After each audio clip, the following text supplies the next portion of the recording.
Okay, grace, mercy, and peace to you from God our Father, the Lord Jesus Christ. The Lord be with you. We're going through the Gospel of Mark. We've gone through it for many, many weeks now. And I hope you're picking up certain themes in the Gospel of Mark. Among them, the repetitive ideas of miracles, confrontations, and explanations, interpretations that come across the Gospel of Mark. There are a lot of different gems, but we have entered now in our discussion of discipleship. And that comes in the end, beginning in verse 27, as the disciples are going to the villages of Caesarea Philippi, and they ask, and Jesus asks them, who do people say that I am? That is an obvious shift in emphasis. Often the disciples are asking Jesus questions, but now Jesus begins to shift the attention to their understanding of who he is, after all the training he has provided, after all the miracles, after all the confrontations, after all the interpretations he's given. Disciples are a little bit slow to grasp and understand, but that's part of the discipleship. That's part of the narrative that the Gospel of Mark builds. Jesus comes as a warrior king, but it doesn't mean he manipulates or forces his disciples to either get in line or go away. No, Jesus brings them along. He welcomes them and he draws them into his kingdom motif. In the discipleship paradigm, what we see from the example we gave last week of the Magi is that there are two ways that the people of God are discipled. They're discipled through the act of worship, which includes bodily postures, not just merely intellectual knowledge, intellectual assent, but also bodily postures. That is the formative way in which the Bible frames Christian discipleship. Christian discipleship is not just knowing about Jesus or details about Jesus, but it is actively engaging Jesus through bodily postures, bodily practices, bodily grammar.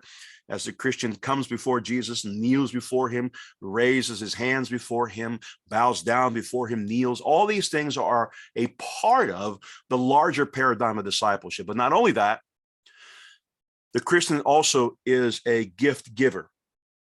As the Magi were, as the Magi gave gold, frankincense, and myrrh, the Christian enters into this gift-giving paradigm as he becomes himself an offering to God, a pleasing aroma, a fragrance to the world around him. Now, that's discipleship in its principial form. And what we see here is that in verses 31 through 33, there is a new paradigm here in discipleship that inaugurates this new phase.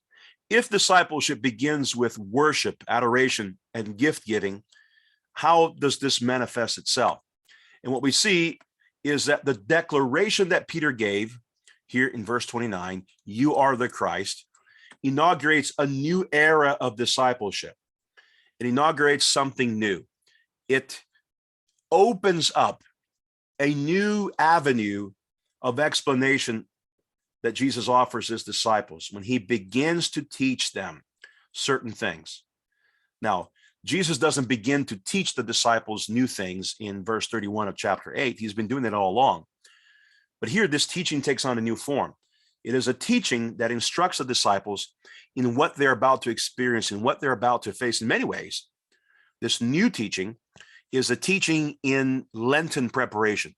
It is a teaching that will equip them to face the Jerusalem experience beginning on Palm Sunday all the way to the crucifixion, and Jesus even foretells of his resurrection from the dead. So that discipleship means knowing the way of the cross, knowing the way of the resurrection, but that must begin with adoration. And adoration is a declaration that he is the Christ, the Son of the living God. You can't adore whom you do not know. You can't be a gift giver in the name of someone you do not know.